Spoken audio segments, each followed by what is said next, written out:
técnico. ¿Fue correcta o no fue correcta su censura? ¿Se debió, más allá de los términos políticos, se debió no censurar al ministro del Interior por la fuga de Juan Silva? Para hablar de este tema estamos con Ricardo Valdés, ex viceministro de Orden Interno. ¿Cómo está? ¿Qué tal? Lo dije bien, ¿verdad? ¿Cómo está? Seguridad Pública. Seguridad Pública. ¿Cómo está, señor Valdés? Muy buenas noches. Bien, muy bien. Buenas noches. Directo, la censura estuvo bien motivada, más allá de lo político, que todo el mundo tiene sus motivaciones, pero en los argumentos de fondo, ¿se debió censurar como se hizo a Dimitri Semanchi? Sin lugar a dudas, sí. ¿Por qué?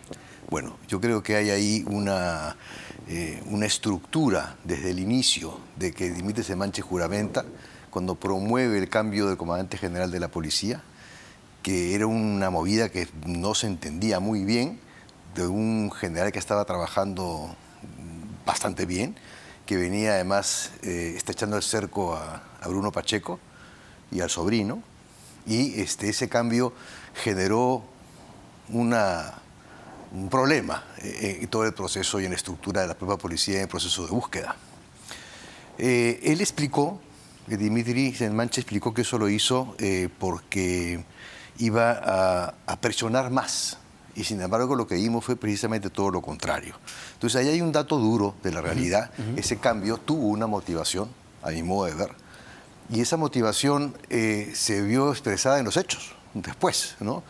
Cuando se produce ya el cerco hacia Silva por parte del Ministerio Público, por parte del fiscal general, no es cualquier persona, en ese momento, en funciones, del fiscal Sánchez, y cuando además ya se inicia todo el proceso que lleva a la colaboración eficaz y luego se conocen los autos, en fin, el proceso que ya todos conocemos, ¿no? Las argumentaciones que dio el ministro Semanchi, abogado además, por cierto, fueron incompletas y fueron además extrañas. A ver, porque una de esas argumentaciones que a mí no me dejaba de llamar la atención, porque no cuando videovigilancia no implica seguimiento. Y los policías en actividad te dicen que eso es falso. Totalmente falso, y la propia ley establece que es falso, porque la ley de crimen organizado es la que establece que cuando se manda una videovigilancia se hace con seguimiento, y está así textual. Esa ley nunca fue citada por el ministro, e inclusive en el Código de Procedimientos Penales, el artículo que habla de la videovigilancia remite a la ley de crimen organizado. Pero lo que no entiendo, ¿por qué mentir de manera tan flagrante y en el Congreso de la República? Bueno, lo hizo una vez, lo hizo dos veces, lo repitió en todos los sets de televisión y en todas las estaciones de radio donde estuvo. Entonces eso creo que es una segunda evidencia de que estaba queriendo encubrir, a mi modo de ver, o por lo menos algo muy parecido a eso, a los fugados, a los prófugos, ¿no? Porque si no, no se podría entender también una sucesión de equivocaciones, sí, ¿no? Como por ejemplo la de la casa. La casa, cuando hay un colaborador, ¿no? Que establece, ahí está, ¿no? Está en esta casa y tocan al costado. Y por supuesto que después cuando rectifican... Pero rectifican al día siguiente. Al día siguiente. No es que rectifican, a la media hora. Rectifican al día siguiente. Y ahí encuentran pasaporte y prendas. Entonces, ya.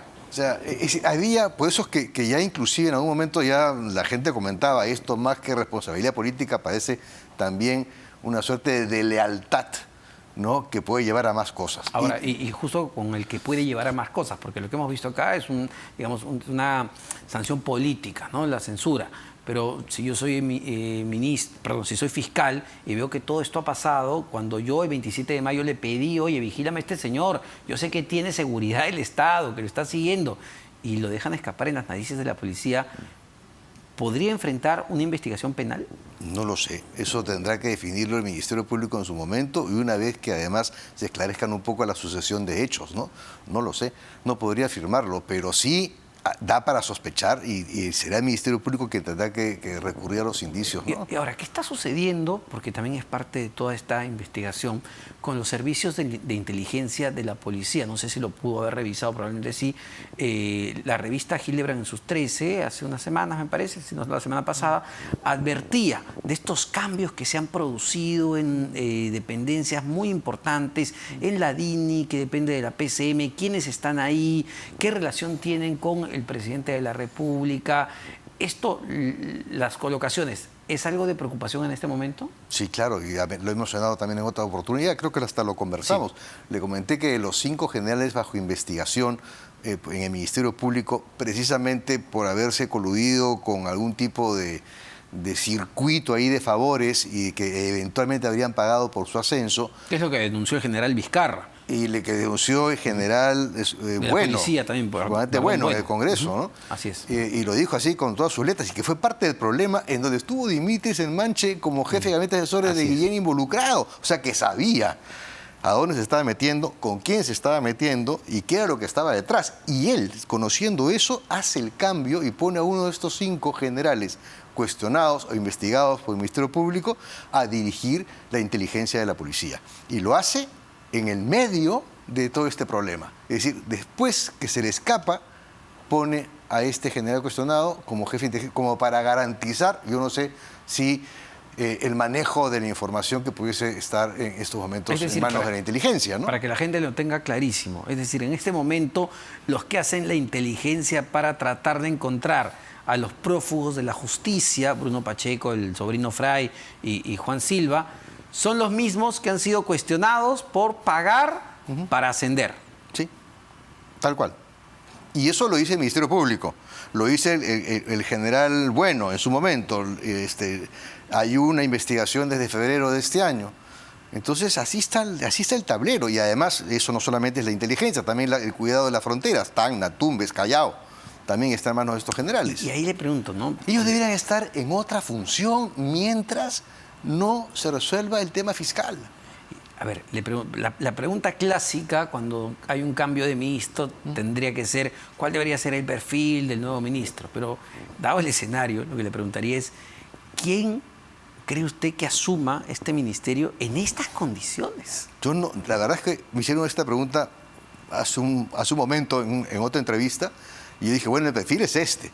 Pero precisamente porque este perfil que supone por lo menos un nivel ético y cierta solvencia, ¿no? Es difícil que pueda aceptar tener que coordinar con una persona que está siendo investigada por ser líder de una organización criminal. Y sobre todo cuando además tiene que buscar a quienes, si los encuentra, es el paso previo a llegar al presidente de la República. Porque son, de acuerdo a la propia estructura que ha dispuesto el Ministerio Público, los fugados son quienes estarían justamente en el peldaño inferior del presidente de la República. Y los que sabrían un montón. Correcto. Entonces, de ahí la importancia de que los sigan teniendo a buen recaudo, como dicen sus abogados. Pero ¿no? Eso también es demasiado sospechoso, ¿no? Y usted lo sabrá mejor que yo. Tú no puedes estar fugado a buen recaudo como uno quiera, si no tienes apoyo de alguien. Es decir, me imagino que no es barato, hablando de plata nada más, no es barato estar escapando de la justicia y de los ojos de todo el Perú que te podría denunciar. Sí, claro. Y es más, ya en principio la policía debiera tener absolutamente mapeado a todo el circuito de amistades, al circuito familiar, debiera tener los teléfonos absolutamente también mapeados y seguramente intervenidos, ya habrán pedido el permiso correspondiente al juez. Habrán tenido que revisar también las transacciones financieras, bancarias, saber de qué se trata. Todo eso es una investigación que tiene que hacer dentro de los márgenes legales y correspondientes a este tipo de investigación, pero ya esa información tiene que estar en manos de la policía. Y esa información es la que va a permitir llegar al lugar de donde se encuentran estas 3 personas. Y a estas alturas del partido, a ver, Bruno Pacheco y Fray, estamos hablando de más de 2 meses. No más, ya van a ser 100 días. Van a ser, claro, ya estamos más de 3 meses. Sí. Y Juan Silva ya me parece que cumplió el mes, ¿no? Porque 27 o está pronto a cumplir. Están como que enfriando el tema, ¿no? Dicen que hay que enfriar el caso, pues un poco ciertas policías hablan, hay que enfriar el caso. Y ya después, la gente se olvide. Claro, porque después lo coyuntural nos va ganando, ¿no? La mesa directiva, pero a estas alturas, ¿usted cree que todavía estén en el Perú? Es una posibilidad, sí, hay que trabajar con esa posibilidad, porque ya si están fuera del país, esto supone obviamente manejo de información con Interpol, y en principio ya están las alertas puestas. Entonces, cuando se pone una alerta, ya la policía fuera es la que tiene que manejar esta búsqueda, ¿no? Pero sobre la base de información de adentro también. O sea, tendría que la policía de acá, si tiene algún indicio, decir puede estar en tal parte. de manera reservada, obviamente no van a ser público, para iniciar este proceso de búsqueda, ¿no? Hay países fronterizos en los que uno va sin pasaporte. Claro que sí, con DNI, ¿no? Nada más. DNI. Entonces no es tan complicado. Las fronteras, estos 7.000 kilómetros de fronteras, se puede pasar por cualquier lado. Porque me decía un ex general hace unos días que cuando la policía quiere, porque lo sabe hacer además, captura a estos prófugos de la justicia. Usted recordará el caso del general Donaire, por ejemplo. Claro. Me parece que lo encontraron en Puente Piedra después de un trabajo de inteligencia. Entonces, pero aquí ya pues más de 100 días, como usted dice. Sí, claro. Entonces... de ahí la importancia de la censura, regresando un poco al inicio de esta conversación. Esto va a motivar cambios y va a motivar obviamente que la policía, que puede estar dándole soporte a los prófugos, si existiese ese soporte, o los quienes están dando ese soporte, que pensarán que contaban con el apoyo del Ministerio del Interior y de la Policía Nacional, de algunos sectores de la policía. Yo sé que hay mucha policía, altos mandos también, bastante molestos con lo que está pasando. Eso me imagino debe ser un drama para alguien que hace su carrera policial, trabaja, se esfuerza, arriesga su vida y pues esto mancha, ¿no? Mancha, pues claro, porque están quedando mal, ¿no? Y ellos dicen, lo que está pasando ahora nos afecta a todos. Y claro, y ahí uno se pregunta, ¿qué va a hacer el nuevo ministro? ¿Qué va a pasar con el comandante general ahora? Porque, digamos, si hay un responsable político, hay un responsable operativo, ¿no? Y ese es el actual comandante general. Entonces, nuevamente pensar otro cambio de la comandancia general. ¿Es lo que corresponde? ¿No corresponde? A mí me generan muchas dudas este comandante general. ¿Quién va a venir? ¿Quiénes son los tres que vienen detrás? A ver, vamos a la pregunta clásica. ¿Cuál deberían ser esos requisitos de la persona que acepte asumir un cargo de este tipo? ¿O qué condiciones tendría que pedirle, condiciones mínimas al gobierno de Castillo? Se me hace imposible poder pensar en esos requisitos mínimos, porque para mí los requisitos mínimos es tener independencia de criterio, es tener absoluta honestidad, no solamente en el manejo de la información, ¿no? Sino también en el manejo del trabajo que se tiene que hacer. Y creo que todo el entorno en estos momentos que está rodeando al sector interior por la importancia de la búsqueda de estos tres prófugos ha hecho que se tiña de un color complicado, ¿no? O sea, la verdad es que va a ser bien difícil encontrar una persona que quiera jugárselas con el presidente, buscándole al sobrino, buscándole a su amigo íntimo, que ha estado con 4 gabinetes con él, y al otro amigo que ha estado como su secretario general, y que son los que manejan información. Entonces, creo que va a ser bien difícil encontrar una persona que realmente pueda garantizar independencia, transparencia y honestidad en el manejo de las cosas. Ahora, el otro tema que fue opacado de alguna manera por la fuga de Juan Silva fue la tragedia, porque creo que cuando hablamos de 14 personas muertas en Carabalí, en estos enfrentamientos con mineros ilegales, es una tragedia, pero como que no tuvo mucho aspaviento. Fue uno de los motivos por los cuales también se decidió censurar a Dimitris Enmanche. Pero ¿qué pasa ahí? Es una zona que hace poco, esta semana, también volvieron a haber enfrentamientos, incendiaron una galería minera. ¿Qué está pasando en esta zona en Arequipa y qué puede hacer la policía? No solamente en Arequipa. ¿No? Todo lo que está pasando a nivel... Bueno, primero hay que saber cuánta policía hay en estos momentos en Carabalí. En la mañana, justamente, creo que un miembro de la alcaldía comentaba que son solamente 6 policías para 10.000 habitantes, ¿no? Entonces ya ahí tenemos un problema justamente para poder recabar información que permita hacer algún tipo de plan de operaciones. Pero vamos al problema macro. El problema macro es que lo que tenemos es muchísima gente en el país que está trabajando en la minería no formal, en la minería informal y también en la ilegal. Y que asociado a todos estos cientos mineros, porque son muchísimos y están en todo el país, hay una serie de actividades ilícitas y hay una serie de pugnas. De ahí que, por ejemplo, cuando el Congreso aprobó esta norma de los comités de autodefensa, era tremendamente peligrosa y sigue estando, porque todavía sigue estando vigente la norma, permitiría que estas comunidades, que también a su vez están trabajando en la minería ilegal, puedan armarse, ¿no? Puede tener su comité de autodefensa, y este escenario que tuvo 14 muertos podría simplemente agregarle un 0 más, sin problema.